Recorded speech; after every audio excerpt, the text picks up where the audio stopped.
आम्ही 0% व्याजाने पीक कर्ज देतो का तर माझ्या शेतकऱ्यांनी सावकाराच्या दारात जाऊ नये, वेळेत परतफेड करायची। मागे घेतलेलं कर्ज ज्यांनी वेळेत 3 वर्षात दोनदा फेडले त्यांना 50,000 रुपये दिले।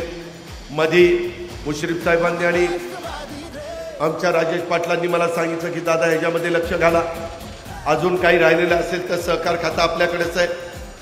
दिलीप वळसे पाटलांना सांगेन अर्थ मंत्रालय माझ्याकडे निधी त्यांना देईल आणि वेळेमध्ये घेतलेलं कर्ज फेडणारा महाराष्ट्रातल्या 36 जिल्ह्यामध्ये कोण शेतकरी आहे तर तो माझ्या कोल्हापूरचा शेतकरी आहे। मी बघितलंय, माझ्याकडे 10 वर्ष ऊर्जा खातं होतं, वेळेत विजेचं बिल भरणारा शेतकरी महाराष्ट्रात कुठल्या जिल्ह्यात जास्त आहे तर तो कोल्हापूर जिल्ह्यात जास्त आहे। वेळेमध्ये घेतलेलं कर्ज फेडणारा शेतकरी माझ्या 36 जिल्ह्यात कुठल्या जिल्ह्यात जास्त आहे तर तो माझ्या कोल्हापूर जिल्ह्यात जास्त आहे। एवढं चांगल्या पद्धतीनं कष्टाळू माझा इथला समाज आहे, इथला माझा बळीराजा आहे, इथला माझा शेतकरी आहे। महाराष्ट्रवादी रे।